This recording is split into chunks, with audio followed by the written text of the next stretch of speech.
Hello बच्चों, कैसे हैं आप सब। उम्मीद करता हूं आप सब ठीक हैं और आपकी प्रैक्टिस ठीक चल रही है। चलो फिर बिना देर गवाए शुरू करते हैं डे 3 के अपने पहले टॉपिक से, जो है -m फ्लैग। ठीक है, -m फ्लैग ये शायद पहली बार आपने सुना होगा। ठीक है, तो ये होता क्या है ये देखते हैं। अब होता क्या है, जैसे हमारा कोई भी हम पाइथन प्रोग्राम लिखते हैं, उसको कंपाइल करना होता है। कैसे करते हैं हम, क्या कमांड है उसकी? कमांड है पाइथन स्पेस जो भी हमारे स्क्रिप्ट का नाम है और एंटर। ठीक है, ये नॉर्मल तरीका है ना। जब भी हमने कोई पाइथन प्रोग्राम लिखा उसको कैसे चलाते हैं, यही तरीका है। फिर से देख लेते हैं, कमांड लाइन में आते हैं और देखते हैं। ये देखो, ये मेरी एक डायरेक्टरी है, टेस्टर डायरेक्टरी है सी ड्राइव में। इसका कंटेंट्स देख लेते हैं, dir से इसके कंटेंट्स लिस्ट आउट हो जाएंगे। इसमें एक फाइल पड़ी है jenner.py। क्या कंटेंट्स है इसके? सिंपल है, it's a very simple py file, very basic py file. इसमें दो चीजें मैं प्रिंट करा रहा हूं। पहले तो है हेलो वर्ल्ड और दूसरा है डे 3 सेशन। देख रहे हो, पहला क्या है? पहला जो स्ट्रिंग प्रिंट हो रहा है वो हेलो वर्ल्ड है और जो दूसरा स्ट्रिंग है वो है डे 3 सेशन। ठीक है, तो सिंपल है, दो सिंपल प्रिंट स्टेटमेंट्स हैं जो इस फाइल में मैं प्रिंट कर रहा हूं। अब इसको चलाते कैसे हैं? क्लियर करता हूं स्क्रीन। चलाने का तरीका वही है, सेम पाइथन, फाइल का नाम jenner.py। एंटर किया और ये आपका आउटपुट आ गया, hello world day 3 session as expected. ठीक है, अब इस प्रोसेस में हो क्या रहा है देखो। अगर मैं dir करता हूं, अभी भी सिर्फ इस डायरेक्टरी में jenner.py है, जो मेरा पाइथन स्क्रिप्ट फाइल है, पाइथन सोर्स कोड फाइल है, जिसका नाम है jenner genr.py। ठीक है, तो सिर्फ ये और कुछ नहीं है। लेकिन हमने कितनी बार अपने प्रीवियस डिस्कशन में एक चीज मेंशन की थी कि जब भी हमारा पाइथन प्रोग्राम चलता है तो पहले क्या बनता है, पहला स्टेप मतलब स्टार्ट किससे होता है? जो कंपाइलर है पूरी की पूरी ये जो फाइल है jenner.py, इसका क्या बनाता है? बाइट कोड बनाता है। ठीक है, और जब बाइट कोड बन जाता है सक्सेसफुली तो पीवीएम पाइथन वर्चुअल मशीन इसको चलाता है, इंस्ट्रक्शन बाय इंस्ट्रक्शन। ओके, पर अब हो क्या रहा है, हमने पाइथन प्रोग्राम भी लिख लिया, उसको चला भी लिया, लेकिन वो बाइट कोड फाइल कहाँ है भाई? क्योंकि अगर मैं अब डायरेक्ट चलाने के बाद मैंने डायरेक्टली लिस्ट आउट किया, मेरे को क्या मिल रहा है? मेरे को तो सिर्फ ये मिल रहा है, जेनर फाइल मिल रही है, बाइट कोड फाइल कहां पे है? ठीक है, तो ये जो बाइट कोड फाइल क्या होती है, ये मेमोरी में बनती है और कब तक अवेलेबल रहती है? जब तक आपका प्रोग्राम चल रहा है। जैसे ही प्रोग्राम एंड हुआ, बाइट कोड फाइल भी डिस्कार्ड हो जाती है। वो आपके हार्ड डिस्क में सेव नहीं होती, आपके करंट वर्किंग डायरेक्टरी, जिसको पीडब्ल्यूडी बोलते हैं, सीडब्ल्यूडी बोलते हैं, राइट। तो आपके प्रेजेंट वर्किंग डायरेक्टरी या करंट वर्किंग डायरेक्टरी या किसी फॉर दैट मैटर किसी और डायरेक्टरी में सेव नहीं होती जब तक प्रोग्राम चल रहा है। दैट इज अवेलेबल कहां पे? In the RAM, not on your hard disk. ठीक है, तो अवेलेबल रहती है। जैसे ही प्रोग्राम आपका ओवर हुआ, it is also lost, right, garbage collection हो जाता है उसका भी। ठीक है, पर अगर मेरे को वो चाहिए, क्योंकि उसका बहुत बेनिफिट होता है, राइट।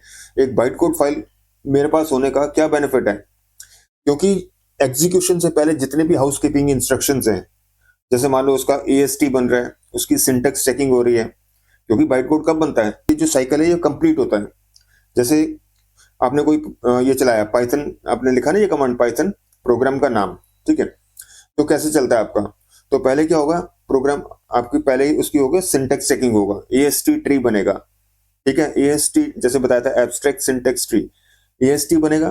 फिर क्या होगा, कंपाइलर उसके उसका उन एएसटी को बाइट कोड में जनरेट करेगा, और जब ये प्रोसेस सक्सेसफुली ओवर हो जाएगा, फिर पीपीएम फाइनली इसको एग्जीक्यूट करेगा। ठीक है, तो अगर मेरे पास बाइट कोड ऑलरेडी पड़ी है, तो जितनी भी इससे पहले की हाउसकीपिंग इंस्ट्रक्शंस है, राइट, वो दोबारा दोबारा नहीं होगी। तो इसका मतलब क्या हुआ, सब्सिक्वेंटली फर्स्ट टाइम तो बनेगी, अब सेकंड रन ऑनवर्ड्स मेरे को बाइट कोड फाइल अगर मेरे पास है तो मेरा प्रोग्राम फास्ट नहीं चलेगा?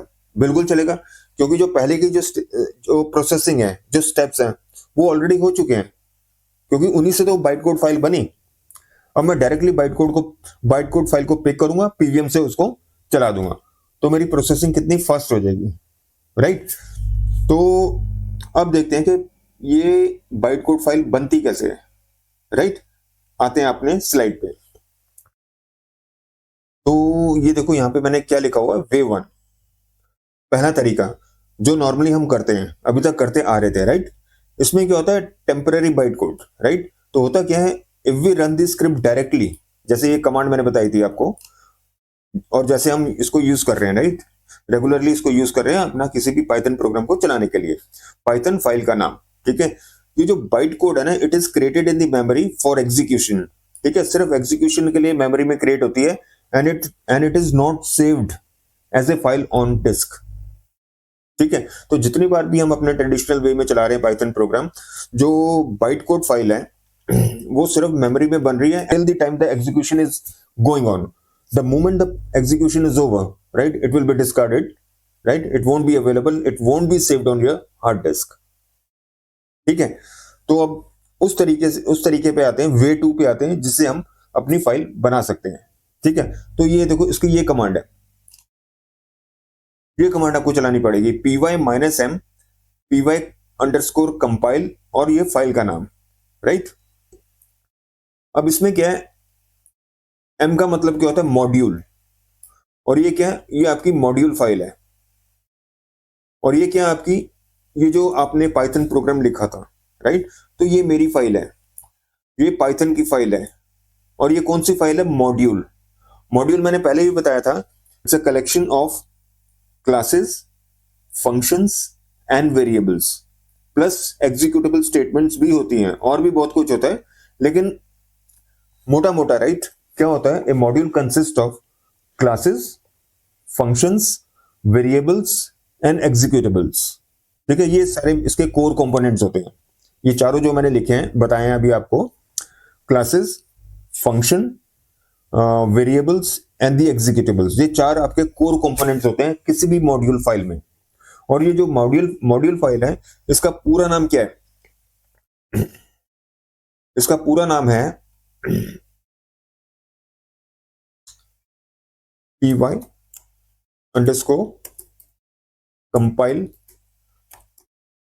तो इसका मतलब क्या हुआ,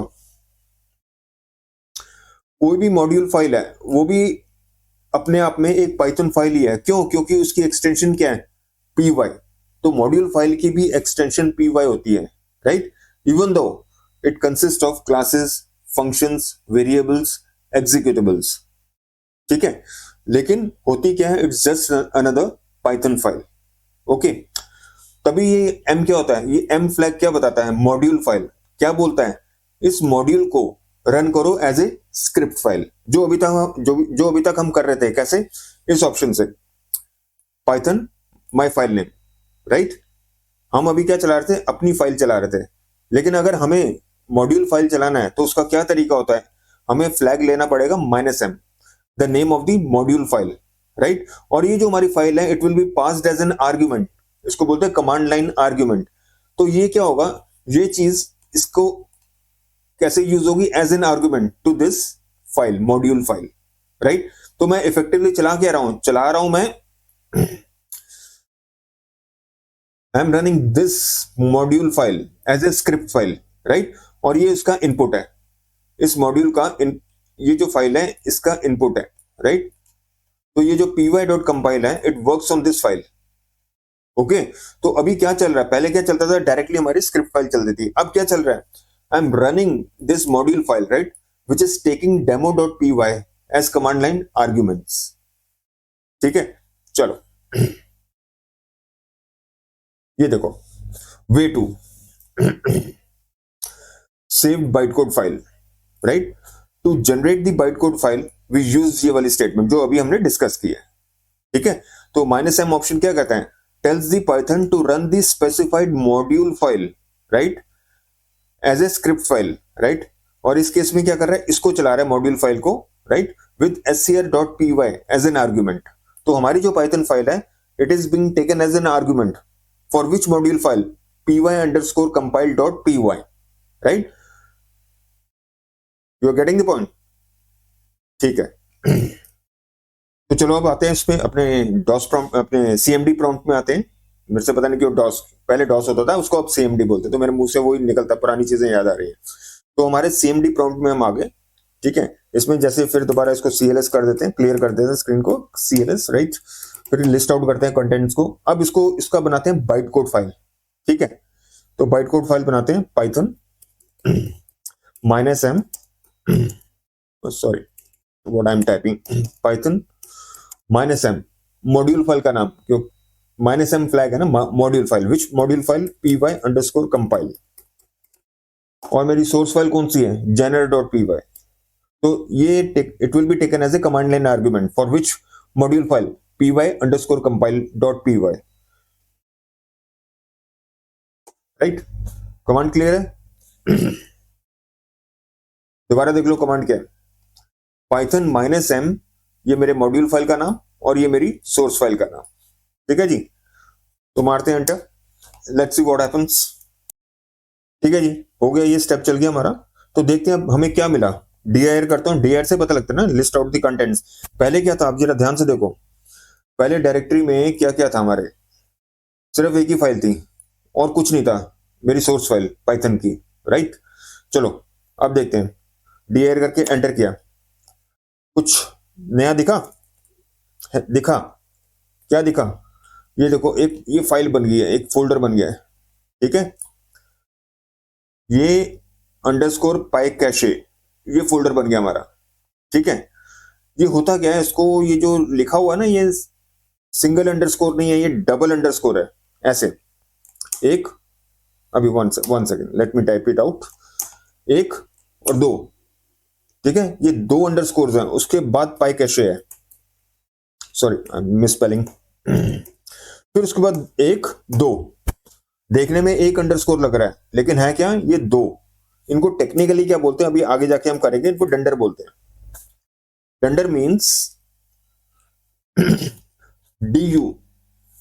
DUNDER, ठीक है, डंडर वेरिएबल्स, राइट।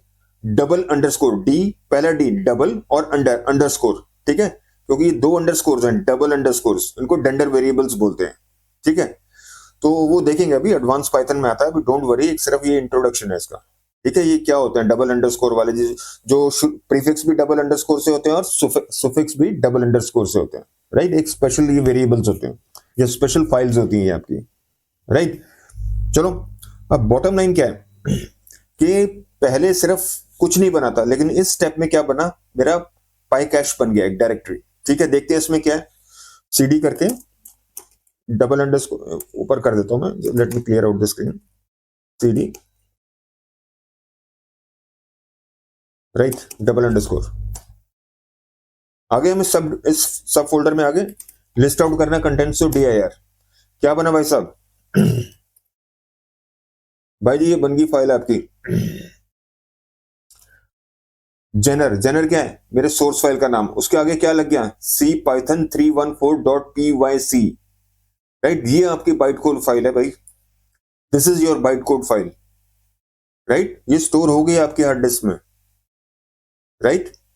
तो ठीक है, अब कैसे चलाओगे आप इसको।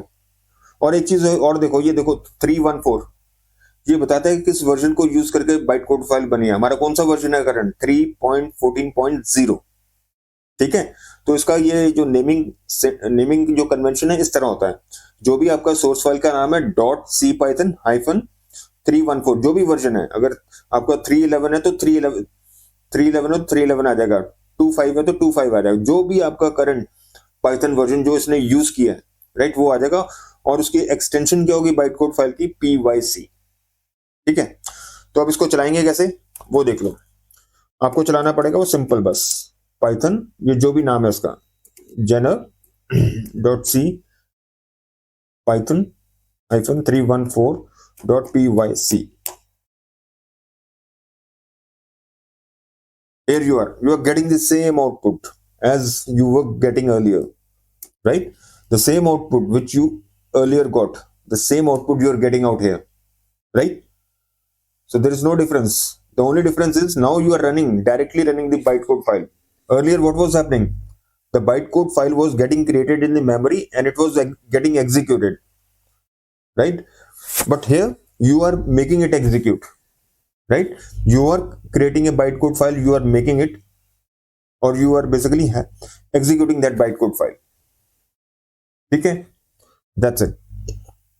अब इसका बेनिफिट क्या हुआ? जैसे मैंने पहले बोला था, सब कुछ मेरे पास अवेलेबल है. जैसे होता नहीं है भाई, फैक्ट्री से कार बन के आ गई, मैं उसको चला रहा हूँ, राइट? उससे पहले का क्या तामझाम है, मेरे को उससे कोई लेना देना नहीं है. मेरे पास एक फिनिश प्रोडक्ट है, मैं उसको यूज कर रहा हूँ, तो फास्ट हो गया ना.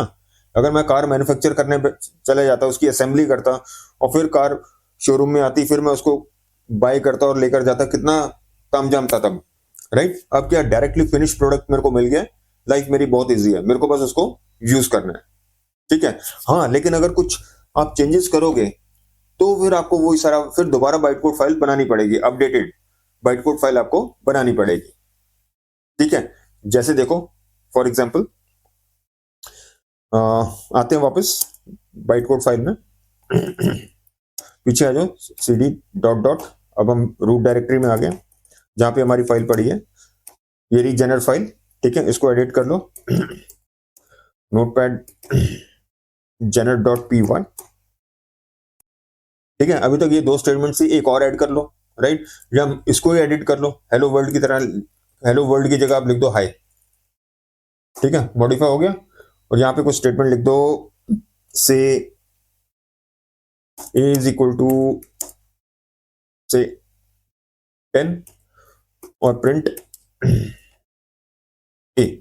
ठीक है, हमने एडिट भी कर दिया और एक दो लाइनें और ऐड कर दी. ठीक है, प्रोग्राम अब कहने का मतलब ये है कि सोर्स कोड फाइल हमारी चेंज हो चुकी है. ठीक है, चलो अब इसको सेव करते हैं और आते हैं अपनी सीएमडी में, कमांड लाइन प्रॉम्प्ट में आते हैं, राइट?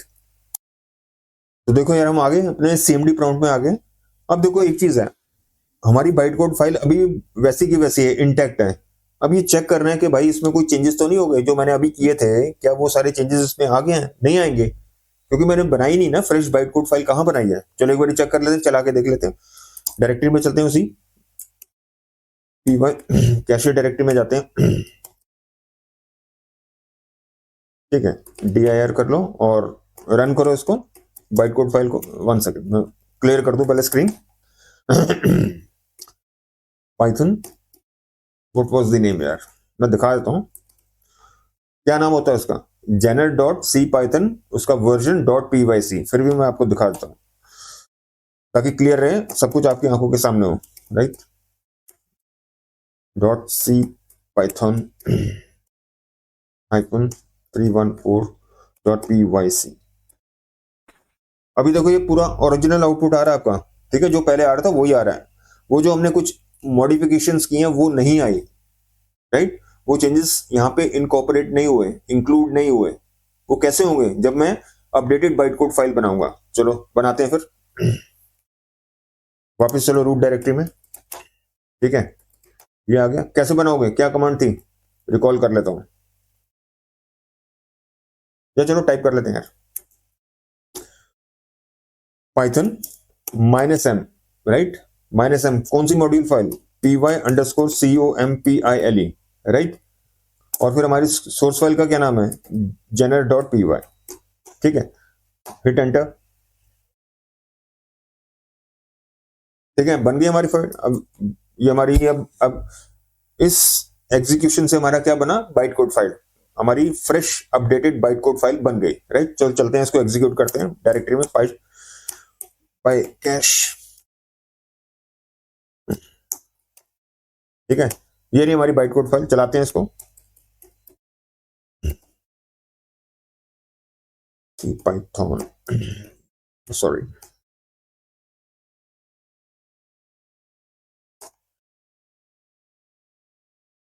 ठीक है जी, आ गया. अपडेटेड फाइल मिल गई आपको. ये देखो, हेलो वर्ल्ड की जगह हाई आ गया. डे 3 सेशन में हमने कुछ नहीं किया था, फिर उसके बाद हमने a इक्वल टू 10 किया था और a को प्रिंट किया था, वही आ गया. ठीक है, तो पुराने वाला आउटपुट नहीं आया, ये हमारा अपडेटेड आउटपुट आ गया. ठीक है जी.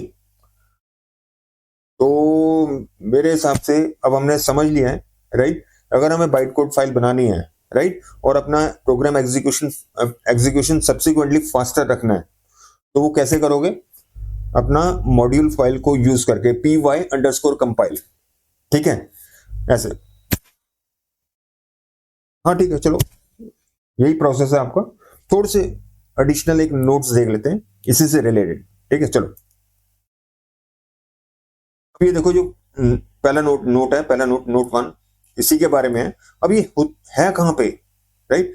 ये देखो सबसे पहले क्या है, py_compile, ये एक स्टैंडर्ड आपका लाइब्रेरी मॉड्यूल है, राइट?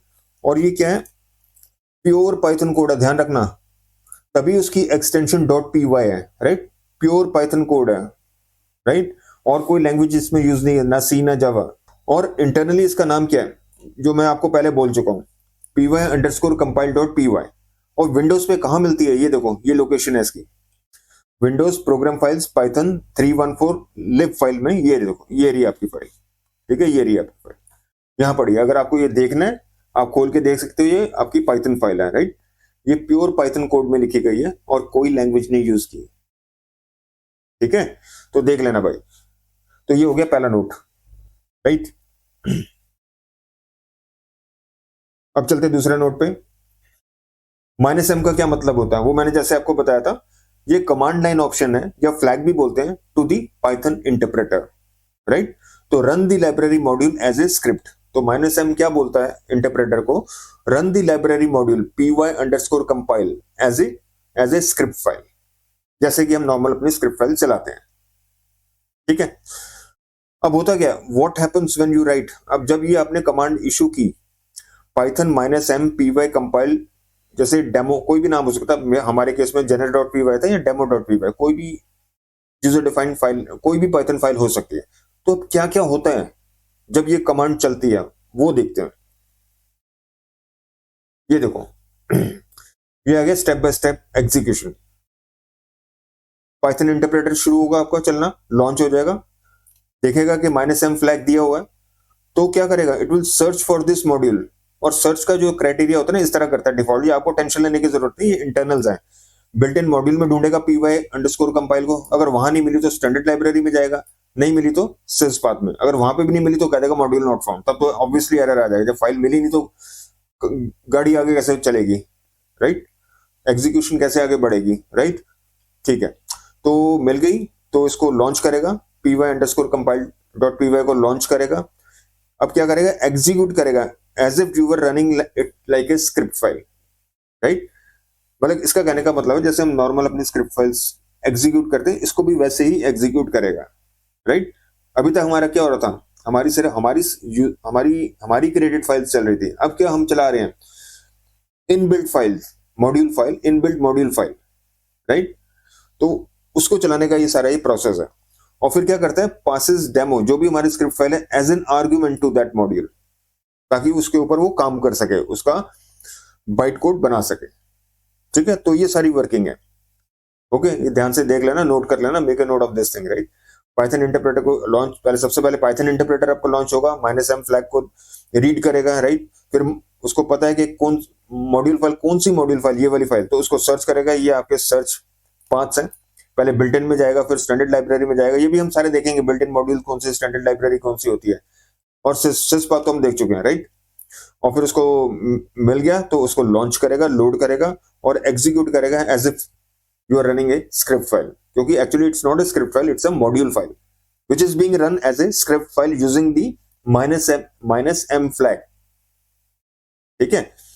तो और क्या करेगा, और ये जो प्रोग्राम, आपका जो प्रोग्राम है, जो हमने लिखा है, यूजर ने लिखा है, वो पास हो जाएगा as an argument, command line argument, ठीक है जी? तो ये सारा प्रोसेस है आपका, ठीक है?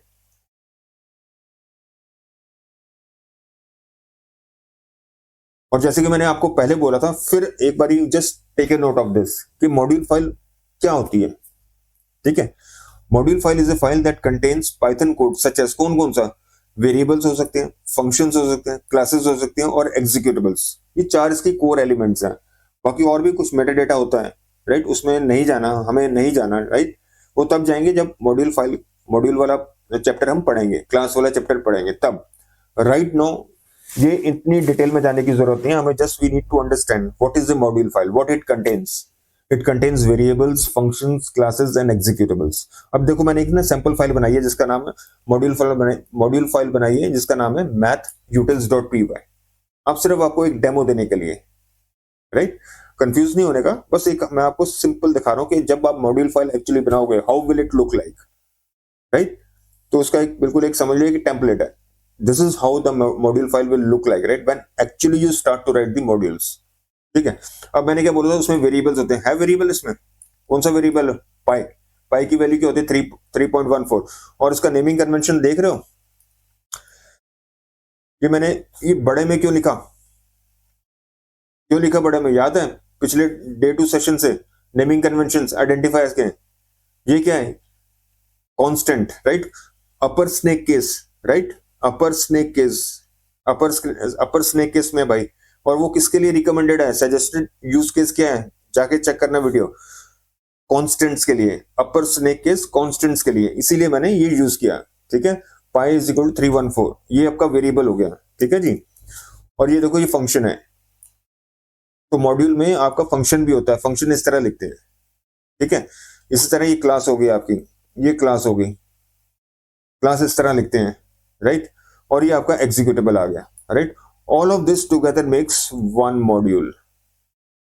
ठीक है जी। तो मेरे ख्याल थोड़ा सा आपको फेयर बिट ऑफ आइडिया हो गया, right, how the module looks like, क्या क्या उसके कोर कंपोनेंट्स होते हैं, वेरिएबल्स होते हैं, क्लासेस होती हैं, फंक्शंस होते हैं और एग्जीक्यूटेबल्स होते हैं। ठीक है जी, चलो ये तो क्लियर हो गया।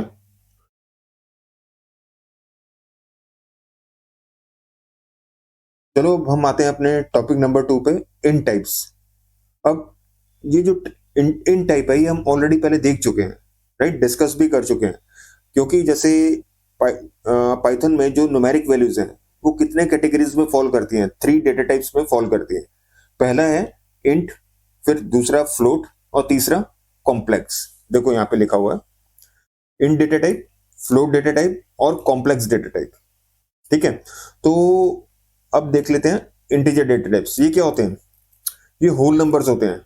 ठीक है, इसमें फ्रैक्शनल पार्ट नहीं होता है, इंटेग्रल पार्ट होता है, इंटीजर, इंटीजर पार्ट ही होता है, फ्रैक्शनल पार्ट नहीं होता। तभी यहाँ पे लिखा है होल नंबर्स। जितने भी आपके होल नंबर्स हैं वो इन डेटा टाइप का पार्ट है, राइट। जितने भी होल नंबर्स हैं सारे आपके ये इस कैटेगरी में आते हैं, इन डेटा टाइप में। ठीक है, और यहाँ पे क्लियरली लिखा हुआ है नो डेसिमल पार्ट। तो कैसे होगी ये डेसिमल वैल्यूज, जैसे a इज इक्वल टू 10 हुआ, b -5, c इक्वल टू 0। तो ये सारे इंटीजर डेटा टाइप वैल्यूज है। ठीक है, फ्लोट में आते हैं, ये देखो फ्लोट। फ्लोट में क्या होता है, नंबर्स विद डेसिमल पॉइंट। ठीक है, जैसे आपका हो गया 3.14 माइनस 0.5। ठीक है ना, ये डेसिमल वैल्यूज आ रही हैं। ठीक है, 0.14, 0.5, right, numbers with decimal points, तो इनको बोलते हैं float, float values, float data type, float values. और फिर तीसरा है कॉम्प्लेक्स डेटा टाइप, राइट। वो हमेशा ऐसे होता है, इसका फॉर्मेट अगर मैथमेटिक्स जिनको अच्छी तरह आता है, रियल और इमेजिनरी पार्ट होता है उनमें। ठीक है, जैसे फॉर एग्जाम्पल ये लिखा मैंने z is equal to 2 + 3j। इसमें जो 2 है वो क्या है, वो रियल पार्ट है, और इमेजिनरी पार्ट क्या है 3, राइट। i और j, i जो होता है वो रियल होता है और j जो होता है इमेजिनरी होता है। ठीक है, चलो चलते हैं उस पर, आइडियल में चलते हैं और देखते हैं थोड़ा सा ये मतलब जो हमने अभी डिस्कस किया है इसको प्रैक्टिस में देखते हैं, राइट। चलो चलें आइडियल में, तो आगे हम आइडियल में। ठीक है, तो लिखते हैं, पहले कमेंट लाइन डाल देता हूं ताकि इससे क्लियर हो जाए कि हम किससे डील कर रहे हैं। We are dealing with int values, int values. ठीक है, कोई भी डिफाइन कर लो value, a is equal to से 10, b इज इक्वल टू से -76। ठीक है, 2 वैल्यूज ले ली मैंने to keep the thing simple, और इसको प्रिंट करके देख लेते हैं, right, how the values will look like. Print A और प्रिंट बी। ठीक है जी, अब इसको करते हैं सेव, क्योंकि चलाने से पहले सेव करना होता है। ठीक है, क्योंकि अगर आपने सेव नहीं किया तो वही वही वही चीज आउटपुट में आएगी जो आपकी सेव्ड है ऑलरेडी। ठीक है, तो सेव करना बहुत जरूरी है। और सेव कहां करेंगे, हमने याद है आपको, हमने फोल्डर बनाया था डेस्कटॉप पे पाइथन प्रोजेक्ट्स, उसमें डे वाइज लिखा था, day 1, day 2, day 3, right.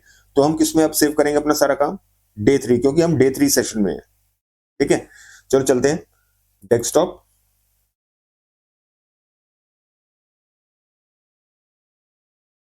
Python projects day 3। Okay, और किस नाम से सेव करना है, से SCR1 स्क्रिप्ट 1। ठीक है, तो ये होगी हमारी फाइल सेव, राइट। अब इसको चलाते हैं F5 से। ठीक है जी, तो ये आउटपुट आ गया, ये 10 आ गया और -76 आ गया। ठीक है, आउटपुट तो हमारा ठीक आया, लेकिन क्या दिक्कत है इसमें? दिक्कत ये है कि वैल्यूज ठीक है, हमारा प्रोग्राम सक्सेसफुली चल गया, हमने वैल्यूज भी डिस्प्ले कर दिए, लेकिन जो डिस्प्लेड वैल्यूज हैं, राइट, ये से क्लियर नहीं हो रहा कि ये जो वैल्यूज हैं किस वेरिएबल को कॉरस्पॉन्ड करते हैं। मतलब कहने का मतलब ये है कि जो वैल्यू 10 है वो वेरिएबल ए की है या वेरिएबल बी की है। इसी तरह जो वैल्यू दूसरी वैल्यू -76, ये किस वेरिएबल की वैल्यू है, वेरिएबल ए की है या बी की है। ठीक है, तो कहने का मतलब ये है कि जब हम मतलब महज प्रोग्राम चलाने से बात नहीं बनेगी, जो आउटपुट वो डिस्प्ले कर रहा है, राइट, वो बहुत यूजर फ्रेंडली होना चाहिए, मुझे भी क्लियर होना चाहिए, प्लस मेरे यूजर को भी क्लियर होना चाहिए कि मैं उसको क्या, मैं आउटपुट में क्या डिस्प्ले कर रहा हूं, उसको क्या डिस्प्ले करके दिखा रहा हूं।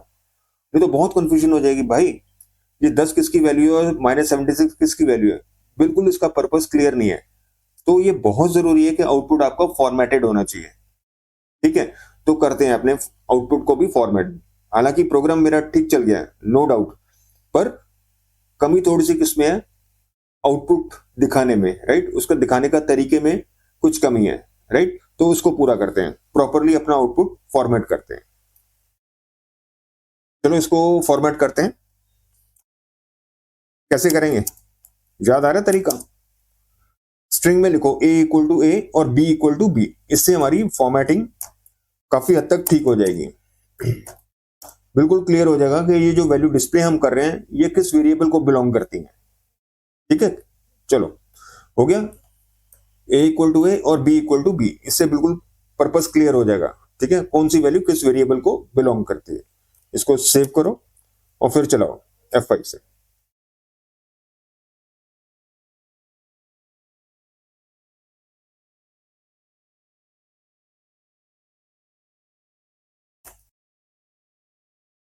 चलो अब हम आते हैं उसमें अपना फ्लोट पे, right, float values. C=, say 7.5 और D=, -101.01 और अदर 0.5 और अदर 5, सिंपल रखते हैं .5। ठीक है, और इसको डिस्प्ले करते हैं, प्रिंट बिल्कुल उसी फॉर्मेट में, C=, ये ध्यान रखना, ये कॉमा के बाद एक स्पेस देना जरूरी है, जोड़ना नहीं है। ठीक है, इसको भी प्रॉपरली आपको फॉर्मेट करना है, जोड़ना नहीं है, सॉरी, बंद और प्रिंट। अब देख रहे हो मैं एक एक चीज टाइप कर रहा हूं, आपको भी ऐसे करना है। हालांकि मैं कॉपी पेस्ट कर सकता हूं, पर अगर चीजें आपको मेमोराइज करनी है, समझनी है, बाय हार्ट याद करनी है, तो एक एक चीज भाई टाइप करो, कभी शॉर्टकट्स मत यूज करना इस स्टेज पे। ठीक है, D=, और ब्रैकेट क्लोज। ठीक है, सेव करो, प्रोग्राम को चलाओ।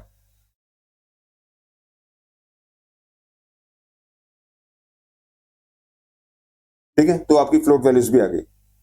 अब बात फिर वहीं पे आ गई, आउटपुट फिर भी आपका फॉर्मेटेड नहीं है।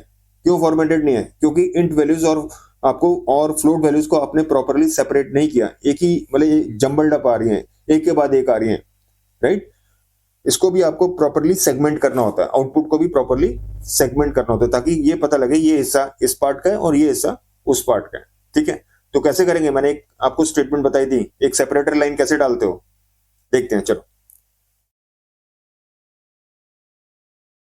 जैसे ही पार्ट खत्म हुआ यहाँ पे सेपरेटर लाइन डाल दो, कोई भी सेपरेटर कैरेक्टर ले लो, इनटू, ये एस्ट्रिक होता है मल्टीप्लाई, इनटू जितने कैरेक्टर्स, 70 कैरेक्टर्स, राइट। तो कहने का मतलब ये जो इक्वल टू साइन है, ये कितनी बार रिपीट होगा, 70 टाइम्स। ठीक है, ये हो गया, और यहां पे भी डाल दो, हर एक जो आपका ब्लॉक है उसके बाद ये डाल दो, ताकि सब्सिक्वेंट जो आउटपुट है उसको एक प्रॉपरली वो सेगमेंट हो जाए, सेपरेट आउट हो जाए, राइट।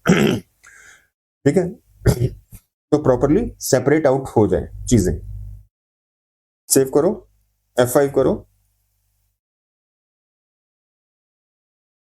ठीक है, मच बेटर, राइट। अब इंट वैल्यूज का जो पार्ट है वो फ्लोट से अलग है, अलग दिख रहा है, राइट। तो अच्छा देखने में अच्छा लग रहा है, राइट। यही होता है गुड यूजर इंटरफेस, राइट। देखने में अच्छा हो और आपको ये पता लगे कि वैल्यूज आपकी प्रॉपरली डिस्प्लेड है, ठीक है। चलो, अब क्या रह गया, कॉम्प्लेक्स। कॉम्प्लेक्स को भी देख लेते हैं। कंट्रोल डी किया, बाहर आ गए।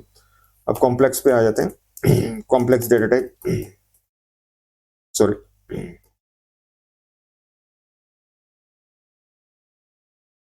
ABCDE लेते हैं, 3+5J, ठीक है।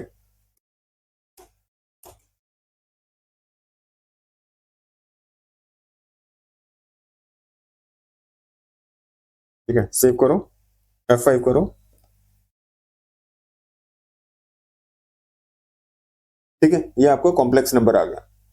अब अगर आपको रियल पार्ट सेपरेटली डिस्प्ले करना है और इमेजिनरी सेपरेटली करना है तो कैसे करोगे, देखो।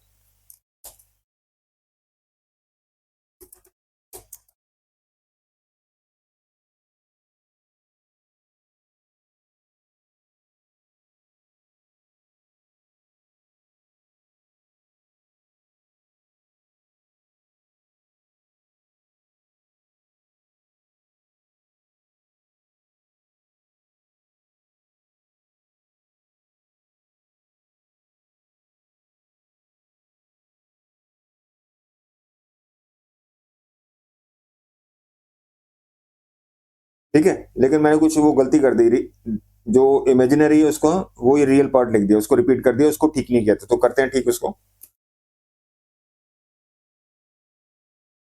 ये वाला इमेजिनरी पार्ट, ठीक है। F5 चलो, अब ठीक हो जाएगा, ठीक है जी। अब क्लियर है चीजें। इंट हमने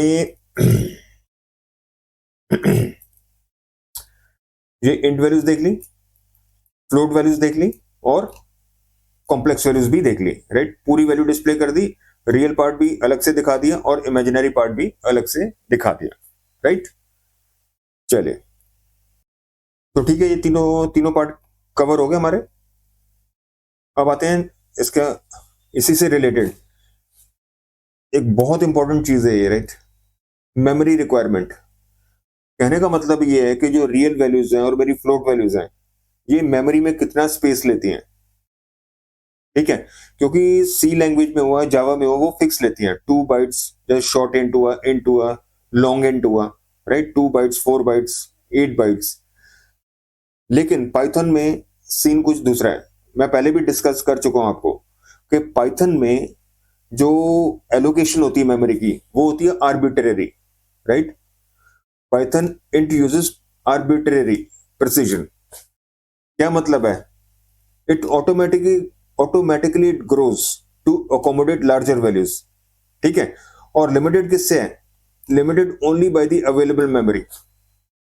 मैंने पहले भी बोला था कि कोई भी आपकी न्यूमेरिक वैल्यू है, राइट, जितनी उसको स्पेस चाहिए उतनी उसको एलोकेट हो जाएगी, प्रोवाइडेड के उतनी स्पेस है मेमोरी में जब आपका प्रोग्राम चल रहा है, राइट। दोबारा बोल रहा हूं, मैंने कोई पाइथन का प्रोग्राम चलाया, ठीक है। मेरा एक वेरिएबल है, इंट वेरिएबल है, न्यूमेरिक वेरिएबल है, उसको डेफिनेटली मेमोरी में कुछ स्पेस चाहिए। तो जितनी स्पेस चाहिए और उस टाइम जब वो प्रोग्राम एग्जीक्यूशन में है, अगर रैम में उतनी स्पेस अवेलेबल हुई तो बड़े आराम से उसका एलोकेशन हो जाएगा। नहीं तो एरर आ जाएगा, out of memory space. Definitely जब स्पेस ही नहीं है तो एरर आ जाएगा ना, आउट ऑफ मेमोरी स्पेस, ठीक है। कहने का मतलब ये है कि ये नहीं है कि आपकी कोई भी न्यूमेरिक वैल्यू छोटी है बड़ी है, राइट, उसके लिए 1 बाइट होगा, 2 बाइट होगा, 3 बाइट होगा, नहीं। जितनी उसकी पाइथन कैलकुलेट करेगा कि कितनी उसकी मेमोरी रिक्वायरमेंट है, राइट। जितनी रिक्वायरमेंट है उतनी स्पेस वो मेमोरी में ढूंढेगा। अगर तो मिल गई उतनी space at the time when your program is in the execution stage, अगर उतनी अवेलेबल रैम मिल गई तो एलोकेशन हो जाएगा, इसमें कोई दिक्कत नहीं होगी, ठीक है। अब देखो, जैसे एक एक वैल्यू है आपकी 10, ये छोटी वैल्यू है, और ये क्या है 10, ये एस्ट्रिक क्या होता है 10 रेज़ टू पावर 100, बहुत बड़ी वैल्यू है भाई साहब, ठीक है, क्योंकि 10 रेज़ टू पावर 2 कितना होता है 10 × 10 100, 10 × 3 1000, ये क्या है, ये 1000 नहीं है भाई साहब, 10 रेज़ टू पावर 100 बहुत बड़ी वैल्यू है, right, you getting the point. कहने का मतलब ये है कि छोटी से छोटी वैल्यू और बड़ी से बड़ी वैल्यू सबको स्पेस मिलेगी, प्रोवाइडेड उतनी स्पेस है जब आपका प्रोग्राम चल रहा है। अगर अवेलेबल रैम उतनी हुई तो बहुत आसानी से आपको उतनी स्पेस आपको मिल जाएगी, राइट। तो अब ये देखो, क्योंकि x वेरिएबल छोटा है, इट यूजेस लेस मेमोरी, और y क्या है बहुत बड़ा वेरिएबल है, तो definitely it will take much more memory, ठीक है। लेकिन बात यही है कि जितनी मेमोरी चाहिए और उतनी है जब प्रोग्राम चल रहा है तो एलोकेशन हो जाएगा, उसमें कोई दिक्कत नहीं होगी, कोई इश्यू नहीं होगा, ठीक है। अब क्वेश्चन ये उठता है, how many bytes does int actually use, ठीक है, मतलब जैसे सी में होता है ना, फिक्स होता है 2 बाइट्स 4 बाइट्स, तो यहाँ पे पाइथन में how many bytes does an int actually use, तो होता क्या है, ये सारा डिपेंड करता है किसके ऊपर, आपके पाइथन के वर्जन के ऊपर, आपके प्लेटफॉर्म के ऊपर, कि आपका 32 बिट आर्किटेक्चर पे काम कर रहे हो या 64 बिट आर्किटेक्चर पे काम कर रहे हो, और वैल्यू जो स्टोर करनी है आपकी, ठीक है। तो ये 3 फैक्टर्स हैं, पाइथन का वर्जन, प्लेटफॉर्म और the size of the value which needs to be stored, मतलब मेमोरी में कितना उसका एलोकेशन होना चाहिए, ठीक है। तो ये सारे फैक्टर्स डिसाइड करते हैं, और भी बहुत सारे हैं पर ये मोटे मोटे हैं, राइट, जो डिसाइड करते हैं कि how many bytes, right, does an int actually take, ठीक है। अब ये देखो, ऑन मोस्ट 64 बिट्स, राइट, जहां पे सी पाइथन चल रही है, देखो ये क्या हुआ, ये आपका इंटीजर वैल्यू 0, ये कितने लेता है 28 बाइट्स, बाइट्स, बिट्स नहीं, बाइट्स, ठीक है, कितने हुए 28 बाइट्स, और आपको अच्छी तरह पता है कि 1 बाइट कितना होता है 8 बिट्स, याद है 1 byte is equal to 8 bits.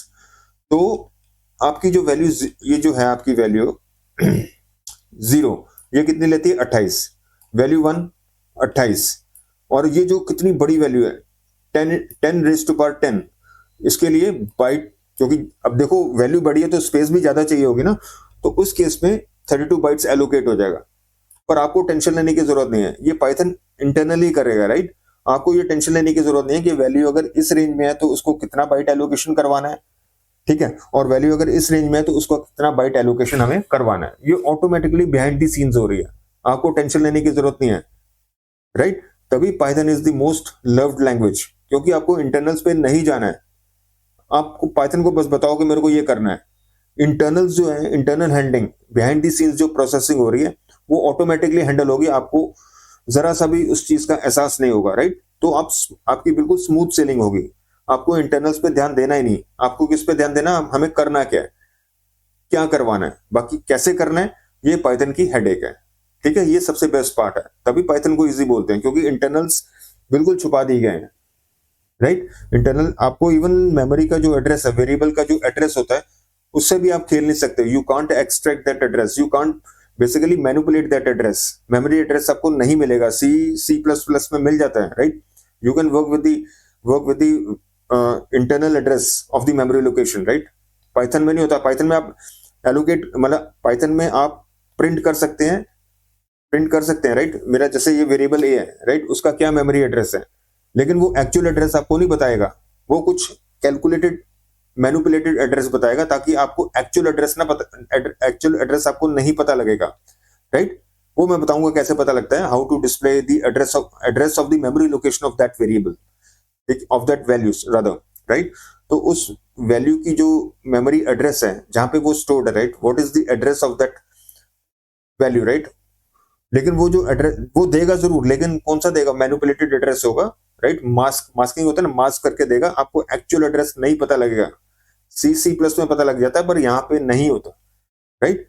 तो आपको एड्रेस अवेलेबल जरूर करवा देगा, लेकिन आप उसको उस एड्रेस को लेके प्रोसेसिंग नहीं कर सकेंगे, राइट। बॉटम लाइन क्या हुआ, इंटरनल से आपको दूर रखा गया है, ठीक है, तभी पाइथन बहुत इजी है, राइट। चलो, और ये आप एक चीज देख रहे हो, ये मैंने कैसे पता लगाया, ये एक मॉड्यूल है, मॉड्यूल हमने देख लिया, ठीक है, ये एक सिज मॉड्यूल है, ठीक है, ये भी बिल्ट इन मॉड्यूल है सिज, इसका एक मेथड है, ये देखो, ठीक है, इसको, इससे आपको पता लग जाए गेट साइज, देख रहे हो पर्पस, देखो नाम इतने अच्छे कि उससे पता लग जाता है, गेट साइज, साइज पता लगाओ इन बाइट्स कि ये वैल्यू जो है इंट वैल्यू कितना लेती है, get size of this int value 1, get size of this value, right, 10 raise to power 10, ठीक है, बहुत सिंपल है, यूजर फ्रेंडली नेम्स है, बिल्कुल पर्पस इनका, मतलब नाम ऐसे रखे गए हैं, बिल्कुल उनका पर्पस क्लियर है, आपको बैठना नहीं पड़ेगा इनको समझने के लिए, पढ़ते ही इसको समझ में आ जाएगा क्या इनका क्या पर्पस है, राइट। ठीक है, तो 0 का 28, 1 का 28, और ये बड़ा नंबर है इसलिए 32 बाइट्स, ठीक है।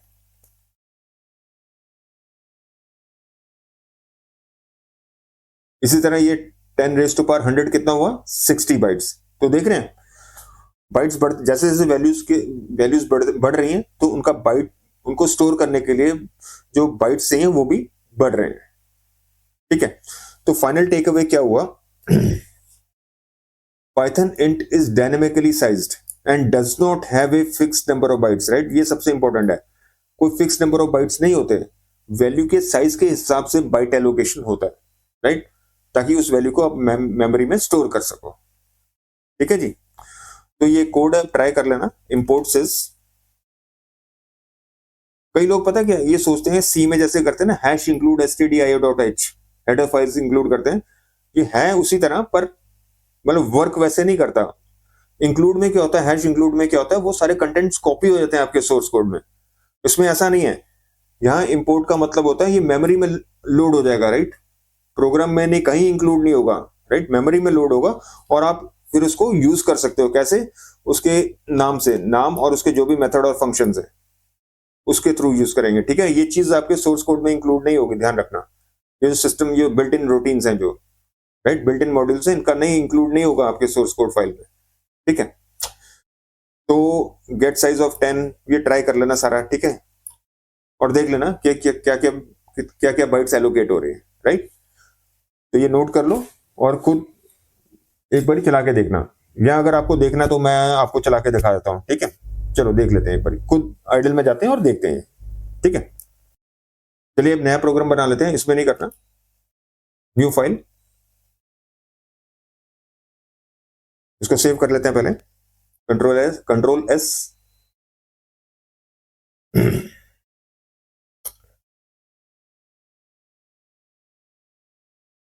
इसका नाम रख लेते हैं scr2.py, एंटर प्रेस करो,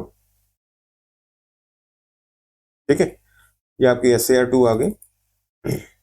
चलो टाइप करते हैं, ये सिज मॉड्यूल को इंपोर्ट करते हैं, सिज मॉड्यूल को इंपोर्ट कर लिया, अब प्रिंट करते हैं सिज डॉट गेट साइज ऑफ किसका, 10 रेज टू पावर 10, ठीक है। पहले ये करके देख लेते हैं सक्सेसफुली चल रहा है क्या नहीं चल रहा,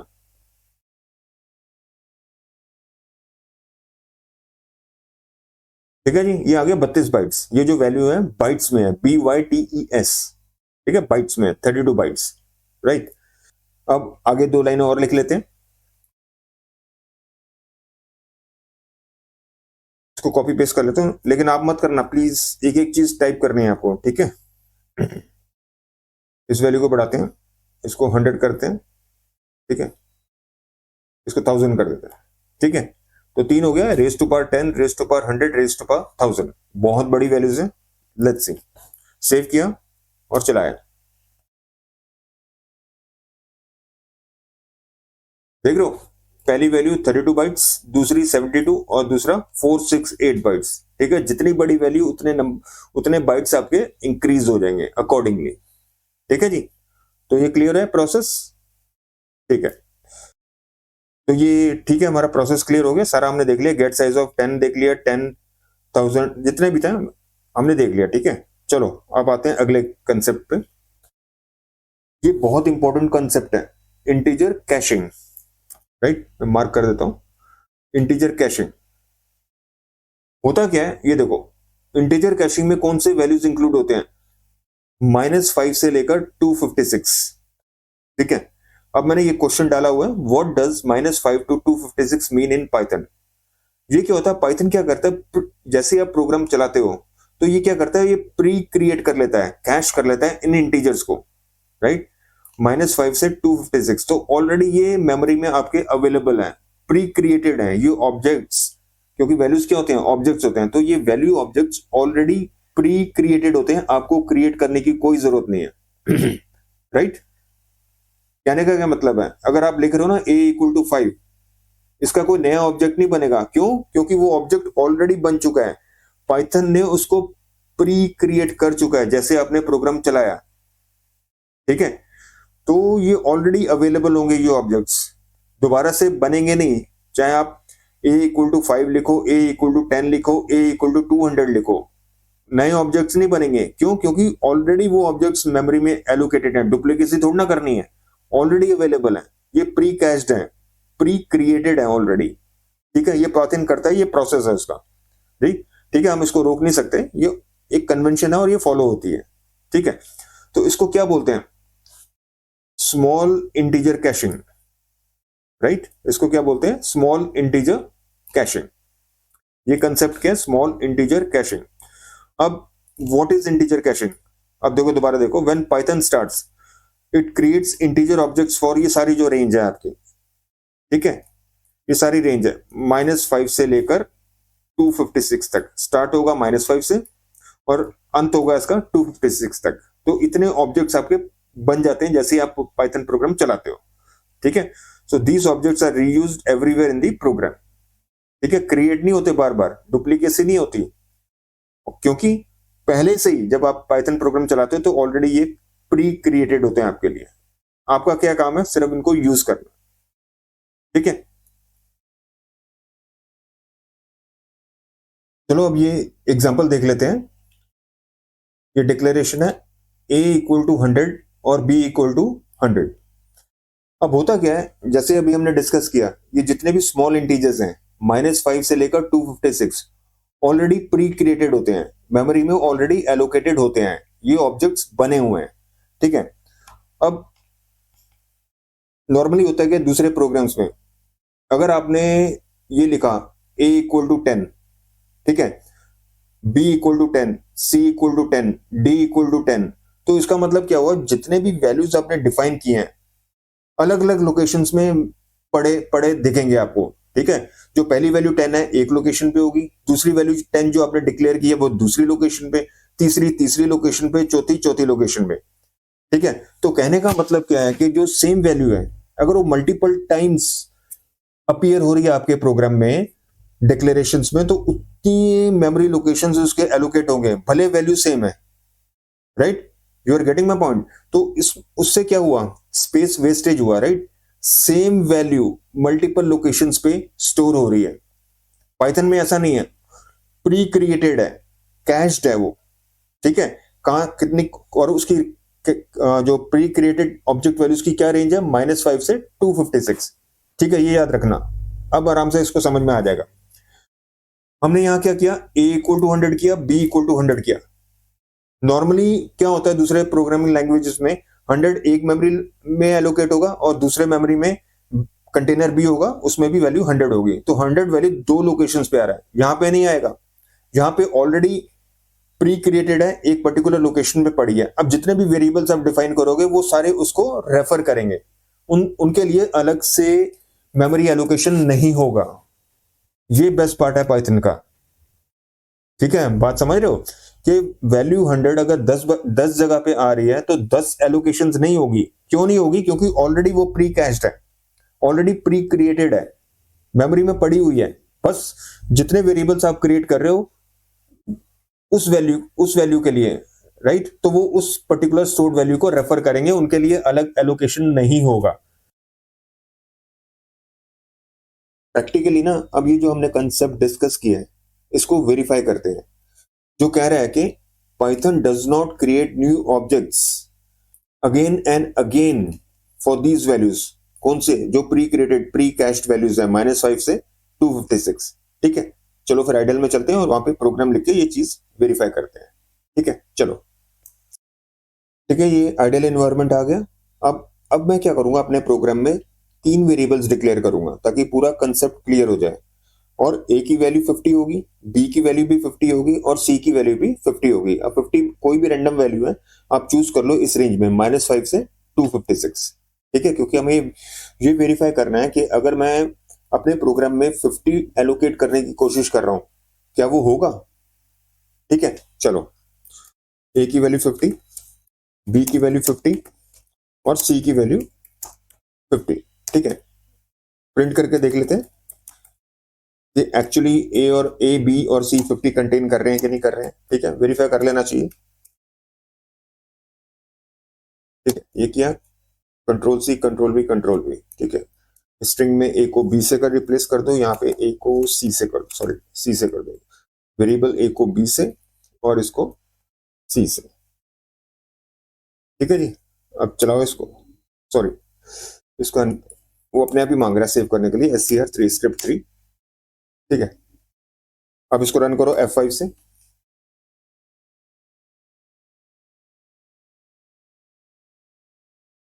तो एज एक्सपेक्टेड रिजल्ट्स बिल्कुल वैसे आए जैसे हम एक्सपेक्ट कर रहे थे। ए की वैल्यू 50 थी, 50 आई है, बी की वैल्यू 50 थी, 50 आई है, सी की वैल्यू भी 50 आई है। ठीक है जी, अब हमें ये चेक करना है कि ये जो वैल्यू 50 है ये कितनी बार आ रही है। एक बारी, 2 बारी और 3 बारी। ठीक है, तो ये जब ये प्रोग्राम चलेगा तो ये वैल्यू 50 क्या 3 डिफरेंट मेमोरी लोकेशंस पे स्टोर होगी, या ऑलरेडी जो प्री क्रिएटेड ऑब्जेक्ट है जिसकी वैल्यू 50 है उसको रेफर करेगी। उसको रेफर करेगी मतलब वेरिएबल ए बी और सी which were supposed to basically contain or hold the value 50, right? Are they basically referring to that pre-created object 50? ठीक है, तो यही वेरीफाई करना है कि भाई ये जो 50 है 3 डिफरेंट मेमोरी लोकेशंस में एलोकेट ना होके जो ऑलरेडी प्री क्रिएटेड ऑब्जेक्ट है जिसकी वैल्यू 50 है वो रीयूज हो रही है। ठीक है, 3 बार रीयूज हो रही है। क्यों? क्योंकि मैंने यहाँ पे 3 वेरिएबल्स डिक्लेयर किए हैं, राइट, ए बी और सी। तो जो प्री क्रिएटेड ऑब्जेक्ट 50 है वो 3 बार रीयूज होगा। कैसे? ए पहले ए उसको पॉइंट करेगा, फिर बी उसको रेफर करेगा, फिर सी उसको रेफर करेगा। ठीक है, तो ये चीज है। लेकिन अब वेरीफाई कैसे करेंगे, राइट? क्वेश्चन ये है कि वेरीफाई कैसे करेंगे। पाइथन तो इंटरनल्स को हाइड करता है ना, वो एब्स्ट्रैक्ट करता है, वो आपको दिखाएगा नहीं। तो अब हम कैसे वेरीफाई करेंगे? वेरीफाई करने के लिए 2 ऑपरेटर्स हैं, राइट? पहला ऑपरेटर देखते हैं,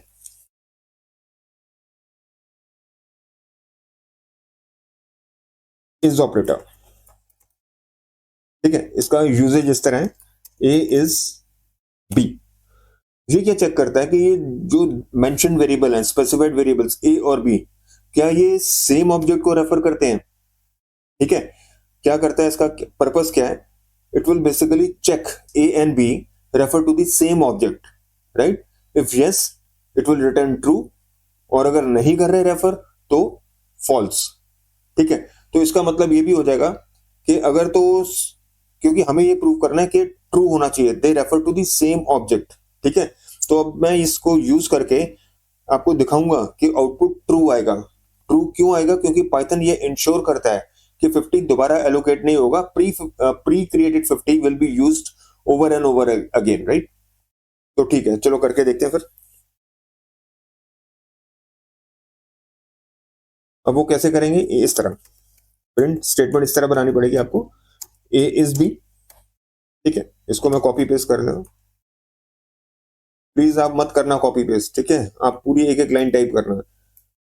ए is B, A is C, और लास्ट कॉम्बिनेशन क्या है? B is C. ठीक है, ये 3 पॉसिबल कॉम्बिनेशन है। ए और बी को चेक कर लिए कि सेम ऑब्जेक्ट को रेफर करते हैं, ए और सी का भी चेक कर लिया कि दोनों एक ही ऑब्जेक्ट को रेफर करते हैं, और बी और सी को भी चेक कर लिया एक ही ऑब्जेक्ट को रेफर करते हैं।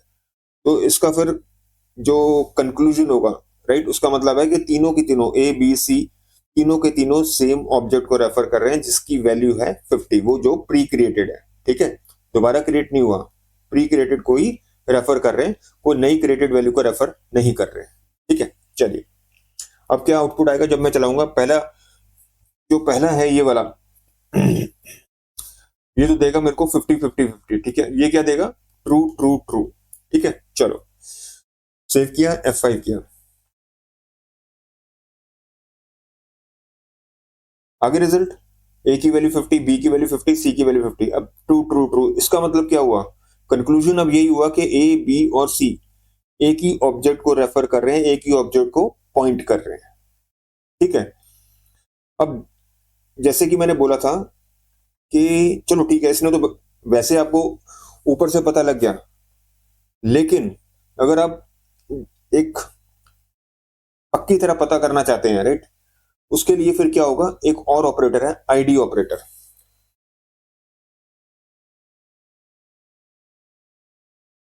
आईडी ऑपरेटर ये क्या करता है?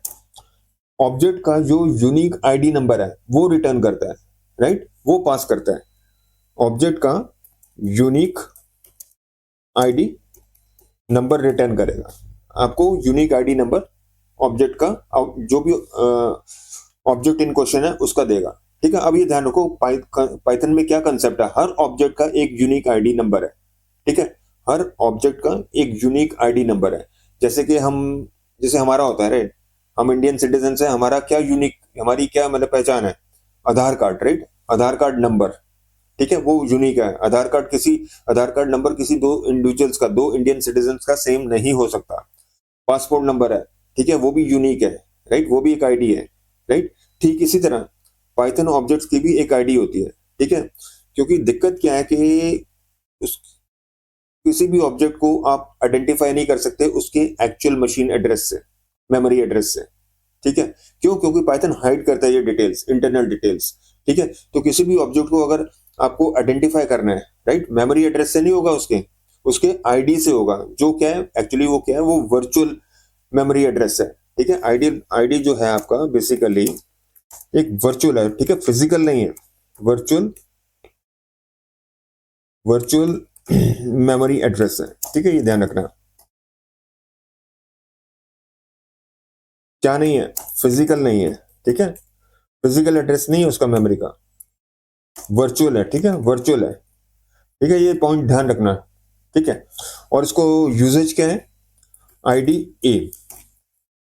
अब ये मत सोच लेना कि ए का, ए तो सिर्फ, क्योंकि एक, अच्छा एक चीज और है, कंफ्यूजन ना हो, वैल्यूज जो है वो ऑब्जेक्ट्स हैं, ठीक है, ध्यान रखना। जो वेरिएबल है ना, वो ऑब्जेक्ट नहीं है, वो सिर्फ नेम और लेबल है जो बाइंड होता है उस ऑब्जेक्ट से, ठीक है। You getting the point? ये ध्यान रखना, जो वैल्यूज हैं वही ऑब्जेक्ट्स हैं। ये जो वेरिएबल्स हैं ए बी सी, क्या ये ऑब्जेक्ट्स हैं? नहीं, ऑब्जेक्ट्स नहीं है भाई, ये नेम है या लेबल है, दैट्स इट। ये बेसिकली क्या होता है, इंटरनली पाइथन के नेम स्पेस में एक कंसेप्ट है, पाइथन का नेम स्पेस, वो करेंगे आगे जाके डिस्कस। उसके डिक्शनरी में ये स्टोर्ड होता है, राइट। की क्या होती है? आपका वेरिएबल। डिक्शनरी क्या होता है आपको पता है ना, की वैल्यू पेयर। तो की यहाँ पे क्या है? आपका वेरिएबल, ठीक है।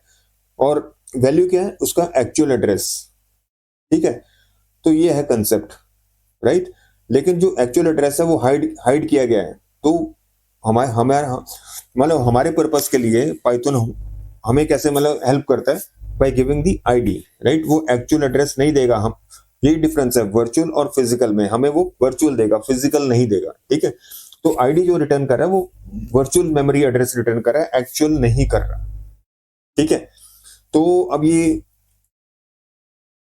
जो आईडी ए है, तो ये मत सोचना कि ए का मेमोरी वर्चुअल मेमोरी एड्रेस दे रहा है, नहीं। ए जिस वेरिएबल को पॉइंट कर रहा है उसका आईडी दे रहा है, उसका यूनिक आईडी नंबर दे रहा है, ठीक है। जैसे अब आईडी ए है, ए किसको पॉइंट कर रहा है? ऑब्जेक्ट 50 को, जो प्री क्रिएटेड है, उसका उसका यूनिक आईडी नंबर हमें दे रहा है, ठीक है। इसी तरह अगर मैं आईडी बी लिखता हूं, मतलब वही है, बी जिस ऑब्जेक्ट को पॉइंट कर रहा है उसका आईडी देगा। इसी तरह आईडी अगर मैं सी लिखूं, तो सी का नहीं देगा, वो सी जिस ऑब्जेक्ट को पॉइंट कर रहा है उसका आईडी नंबर देगा, ठीक है। ये इसका यूजेज है, ये क्लियर रखना। कई बार बड़ी कंफ्यूजन होती है, आईडी ए लिख दिया तो ए का देगा, नहीं, ए तो ऑब्जेक्ट है ही नहीं भाई, ए जिस ऑब्जेक्ट को पॉइंट कर रहा है उसका आईडी देगा, ठीक है। चलो करके देखते हैं।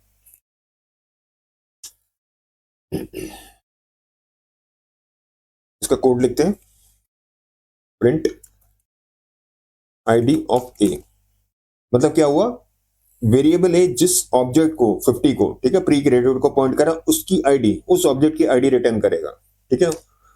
इसी तरह उसका दोनों बाकी दो वेरिएबल्स का बी और सी, बी एंड सी, ठीक है। सेव किया, F5 किया, ये देखो भाई, ये तो वैल्यूज आ गई, ये वो इसका रिजल्ट आ गया और ये उसका आईडी का रिजल्ट आ गया। देख लो नंबर बिल्कुल सेम है, कंपेयर करो, आराम से पढ़ लो। 140704702442136। तो अब इससे बिल्कुल क्लियर हो गया, बिल्कुल क्लियर हो गया कि जो ए बी सी किसको रेफर कर रहे हैं, प्री क्रिएटेड ऑब्जेक्ट जिसकी वैल्यू 50 है और जिसका आईडी नंबर है 140704702442136, ठीक है। ये हो गया, अब हमारा कंसेप्ट बिल्कुल क्लियर, इसको करते हैं हम क्लोज, ठीक है। अब ये फ्लोट टाइप लेते हैं, इसमें ये बड़ा क्लासिकल एग्जांपल है, 3.1 और 4.1। अगर नॉर्मली हम मैथ्स में ऐड करें, क्या आना चाहिए आउटपुट, 7.2, पर पाइथन में अगर आप करोगे तो आउटपुट क्या आएगा, 7.2 नहीं आएगा भाई, ठीक है, आपको ये आउटपुट मिलेगा, ठीक है।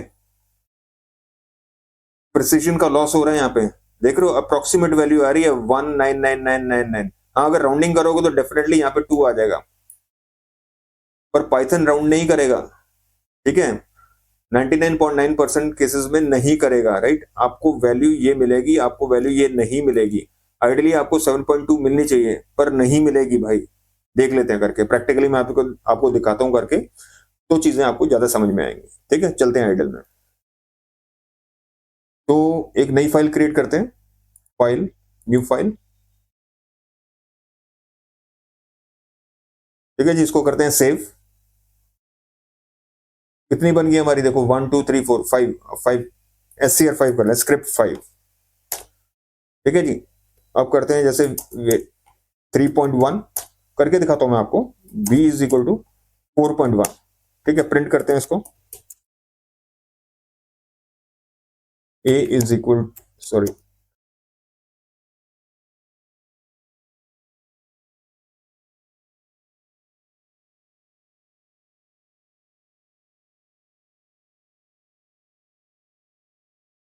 ठीक है। इसको सेव करते हैं और F5 करते हैं,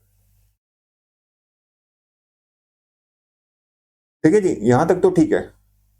अब आते हैं अर्थमेटिक पे, इन दो वैल्यूज को ऐड करते हैं, 3.1 और 4.1, फिर देखते हैं क्या सीन बनता है, ठीक है। चलिए, ठीक है जी। अब इसको करते हैं ऐड, ये दो वैल्यूज डिस्प्ले कर दी, अब हम करते हैं इनको ऐड, a प्लस बी। अब देखो क्या सीन बनता है, a प्लस बी मतलब 3.1 और 4.1 का एडिशन, आइडली कितना आना चाहिए, 7.2। देखते हैं क्या आ रहा है, सेव करो और चलाओ F5। देखिए भाई, आ गया, लगा झटका, राइट। कितनी प्रिसीजन हुई, 1 2 3 4 5 6 7 8 9 10 11 12 13 14 और 15, ठीक है। 15 डेसिमल फ्रैक्शनल डेसिमल प्लेसेस पे आपको रिजल्ट मिल गया। नॉर्मली 15 डेसिमल ही होता है, राइट, 15 से 17 डेसिमल्स, ये नॉर्मली नॉर्मली लेमैन में बोलते हैं। टोटल क्या होता है फ्लोट्स में, 15 टू 15 से लेकर 15 टू 17 सिग्निफिकेंट डिजिट्स अकोमोडेट होते हैं सेफली। सेफली 15 होते हैं, लेकिन 17 तक जा सकते हैं, लेकिन उसकी कोई गारंटी नहीं है। गारंटी कितनी है, 15 सिग्निफिकेंट डिजिट्स। सिग्निफिकेंट डिजिट्स कौन से होते हैं, वो इसको भी इंक्लूड करते हैं, इंटीग्रल पार्ट को भी इंक्लूड करते हैं, वो भी आएंगे, हम देखेंगे कि सिग्निफिकेंट डिजिट्स का क्या मतलब होता है, राइट। तो पाइथन में 15 टू 17 सिग्निफिकेंट डिजिट्स आते हैं फ्लोट में, लेकिन 15 डिजिट्स रिलायबल होते हैं। 15 से ऊपर राउंड, क्योंकि राउंडिंग होती है, प्रिसीजन लॉस होता है, तो इनएक्यूरेसीज आ सकती हैं, और यहां पे भी आ गई। देखो, आना चाहिए था 7.2, आया क्या, 7.19999, ठीक है।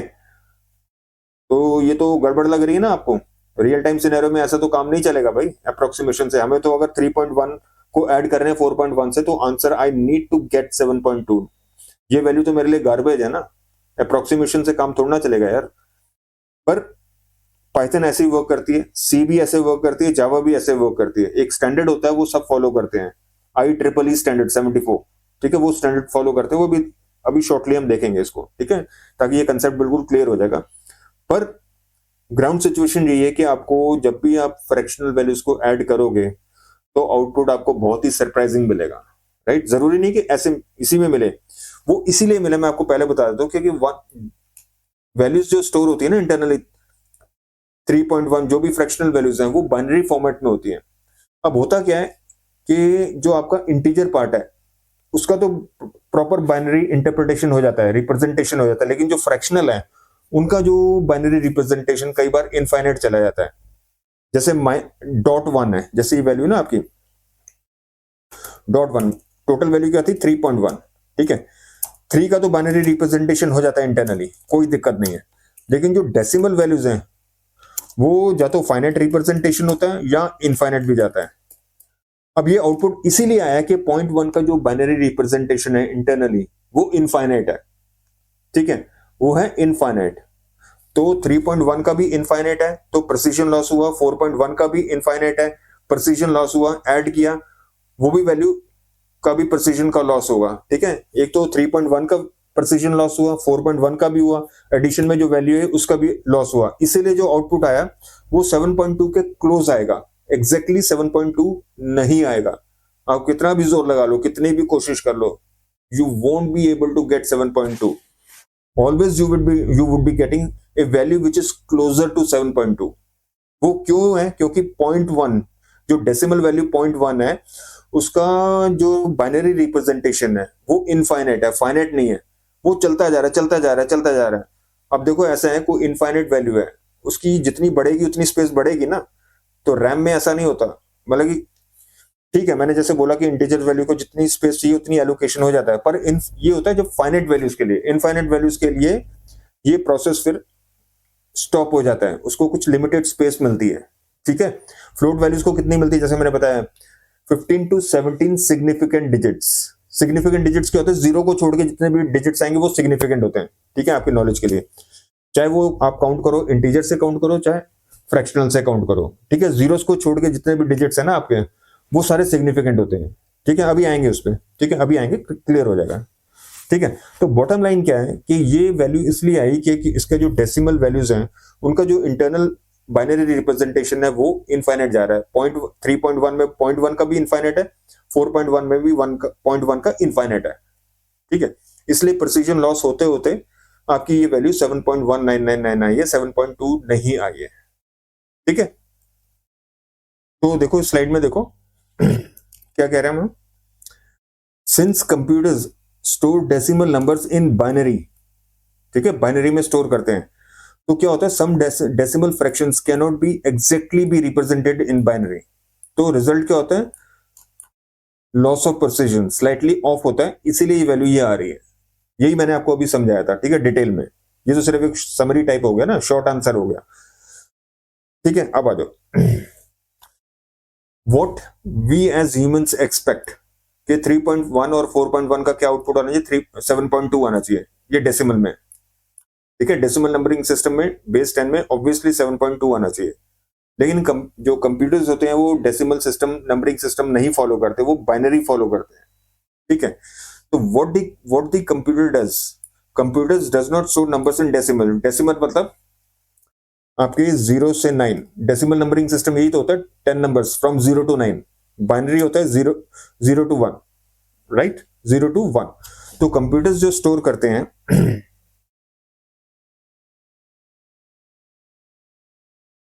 वो नंबर्स बाइनरी में स्टोर करते हैं, डेसिमल नहीं करते। They store numbers in binary base 2, base 10 में नहीं, बेस 2 में, ठीक है। तो ये देखो, अगर डेसिमल नंबर 0.1 है तो बाइनरी में उसका रिप्रेजेंटेशन देखो इनफाइनाइटली रिपीटिंग हो रहा है, इसलिए प्रिसीजन का लॉस हो रहा है, क्योंकि उसको कहीं ना कहीं रोकना पड़ता है कि इतनी लार्ज इनफाइनाइट वैल्यूज तो बहुत चलती जा रही। How can these such large values which are never stopping can be basically be stored. तो कट होता है, उसकी वैल्यू कट होती है, वैल्यू कट होती है तो मतलब it become slightly of, technically बोलते हैं स्लाइटली ऑफ, मतलब प्रिसीजन लॉस हो रहा है उसका, ठीक है।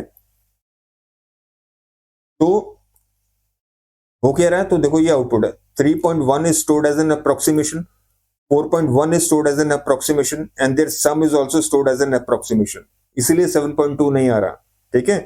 तो what actually happens in Python is 3.1 और 4.1 को ऐड करोगे तो हमेशा अप्रोक्सीमेशन ही आएगा, क्योंकि स्टोरिंग भी इनकी इंडिविजुअल वैल्यूज की अप्रोक्सीमेशन है, जो सम हो रहा है वो भी अप्रोक्सीमेशन है, इसलिए कभी भी वैल्यू आपकी 7.2 नहीं आएगी, ठीक है। डेसिमल नंबरिंग सिस्टम 10 में तो आ जाएगी, लेकिन बाइनरी सिस्टम में नहीं आएगी। कंप्यूटर्स वैल्यूज को इंटरनली बाइनरी में ही स्टोर करते हैं और कंप्यूटेशन भी बाइनरी लेवल पे होते हैं, ठीक है। सो और ये ध्यान रखो, this is not a Python bug, right. ये सी में भी होता है, जावा में भी होता है, जावास्क्रिप्ट में भी होता है, सारी दूसरी लैंग्वेजेस में भी होता है, ठीक है। ये मत सोचना it's a bug, right.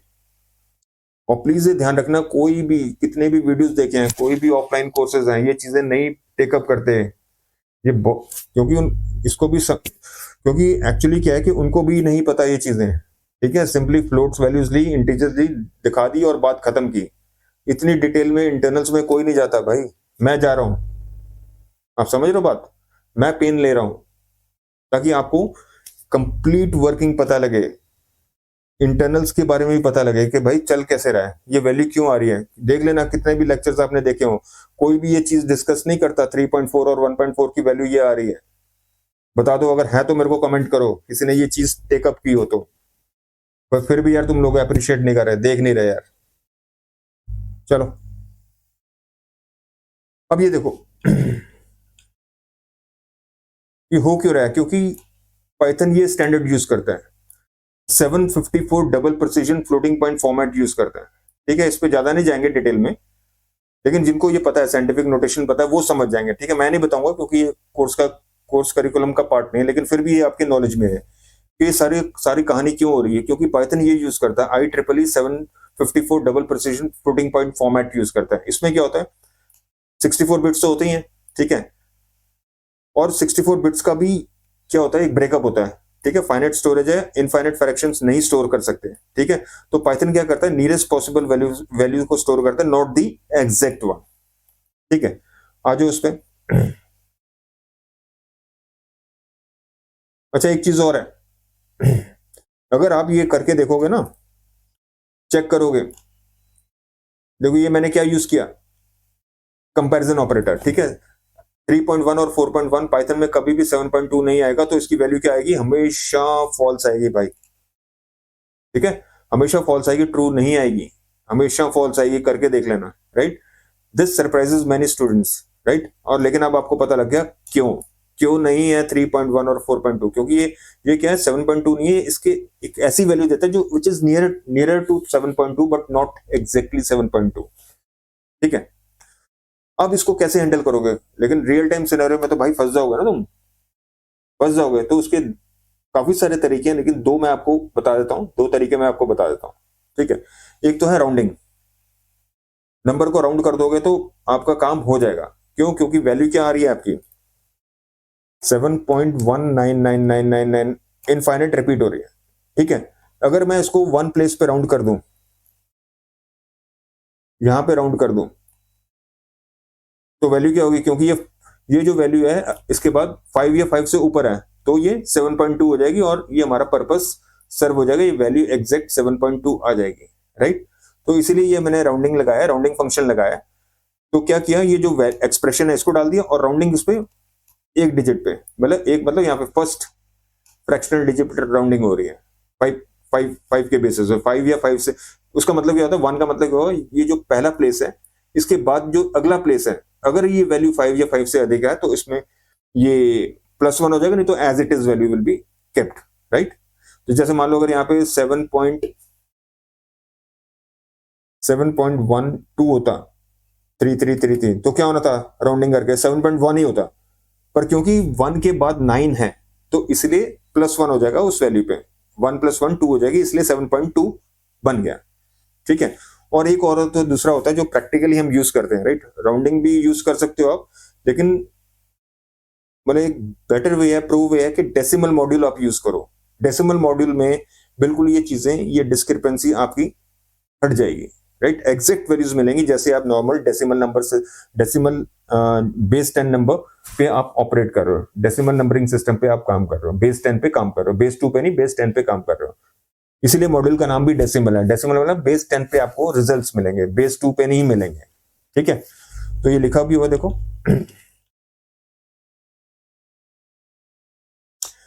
Number 2 पे देखो, यूज डेसिमल मॉड्यूल फॉर, जैसे फाइनेंस हुआ, वहां पे एक्यूरेसी चाहिए होती है फाइनेंशियल कैलकुलेशंस में, राइट। अप्रोक्सीमेशन नहीं चलते, एग्जैक्ट मेरे को एक्यूरेट वैल्यूज चाहिए होती है, तो उसमें डेसिमल मॉड्यूल आप यूज करोगे, ठीक है। कैसे करोगे वो देखो भाई, ये तरीका है इसका। ये डेसिमल, ये आपने मॉड्यूल को इंपोर्ट कर लिया, ठीक है, इंपोर्ट कर लिया, और इसको ऐसे यूज करना है, डेसिमल और डेसिमल, ठीक है। कैसे मैं आपको प्रैक्टिकली दिखाता हूँ, ठीक है। अब ये क्या है, स्टेटमेंट क्या है, ये अभी भूल जाओ, ठीक है। ये स्टेटमेंट थोड़ी कॉम्प्लेक्स हो जाएगी इस स्टेज पे, राइट। बस ये आप ध्यान रखो कि हम डेसिमल मॉड्यूल यूज कर रहे हैं, उसका एक पार्ट है डेसिमल, ठीक है। उसको उसको यूज करके you are able to basically get the desired values, ठीक है। तो दोनों देख लेते हैं, राउंडिंग भी देख लेते हैं और वो भी देख लेते हैं, ठीक है जी। तो आते हैं एक नया आइडल में आके, नया एक नया नई फाइल खोल लेते हैं, न्यू फाइल, सेव कर लो इसको, SCR6, ठीक है। चलिए SCR6 हो गया। अब पहले राउंडिंग देख लेते हैं, फिर डेसिमल मॉड्यूल को कैसे यूज करते हैं वो देख लेते हैं, ठीक है। तो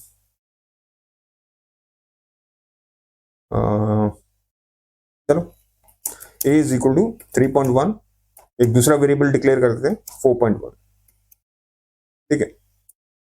सम इज इक्वल टू, या रिजल्ट कर लो, a+b, ठीक है। इसको प्रिंट करो,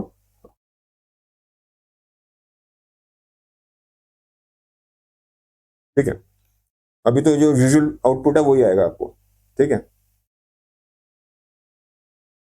वेट करो, आ रहा है, प्रोसेस में है, वो पहला आउटपुट है, अभी आएगा आपको, फ्रेश आउटपुट आएगा आपको, ठीक है। ये आ गया आउटपुट, वही सेम आउटपुट आया आपका जो पहले आ रहा था, ठीक है। कोई फर्क नहीं है उसमें, ठीक है। अब देखते हैं इसको कैसे इंप्रूव करेंगे, कैसे प्रिसाइज वैल्यू लाएंगे 7.2 यूजिंग राउंडिंग, राउंड ऑप्शन और यूजिंग दी डेसिमल मॉड्यूल, ठीक है। चलिए चलिए पहले राउंड देखते हैं, how rounding works using round. Print round, कौन सी वैल्यू हमारी, RES, कितने प्लेसेस पे, फर्स्ट प्लेस पे, ठीक है। सेव करो, देख रहे हो आ गई सही वैल्यू, 7.2 आ गई राउंडिंग पे, ठीक है। तो प्रॉब्लम सॉल्व होगी हमारी, ठीक है। अब दूसरा देखते हैं डेसिमल मॉड्यूल को कैसे यूज करेंगे, क्योंकि वो डेसिमल नंबरिंग 10 पे वर्क करता है, 2 पे नहीं, ठीक है। तभी उसका नाम है डेसिमल, ठीक है। चलो चलते हैं वहां पे,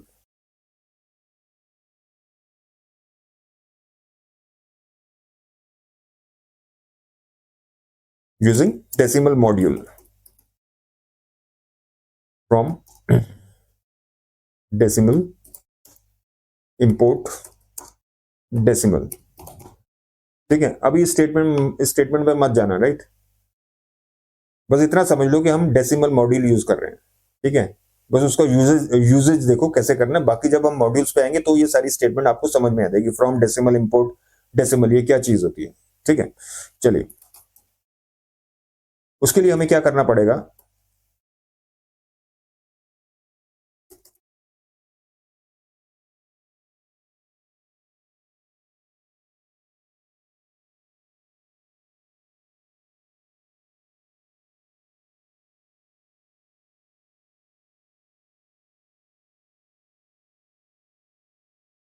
चलो पहले ऐसे करते हैं, एक बार मैं कंसेप्ट आपको समझा दूं। इसको जो इंटीजर वैल्यू है उसको स्ट्रिंग में आपको डालना पड़ेगा, ठीक है। क्योंकि अगर न्यूमेरिक यूज करोगे फिर वही पंगा होगा, प्रिसिजन लॉस होगा। आपको एज स्ट्रिंग पास करना है, ठीक है। कैसे करोगे, 3.1 ये कंसेप्ट है, प्लस डेसिमल, तो ये तरीका है, ठीक है। आपको वर्किंग देखना है कैसे होना है, ठीक है। क्योंकि दिक्कत क्या है, 1 सेकेंड, कुछ एरर हुआ है कहीं, where where is the mistake, हाँ, या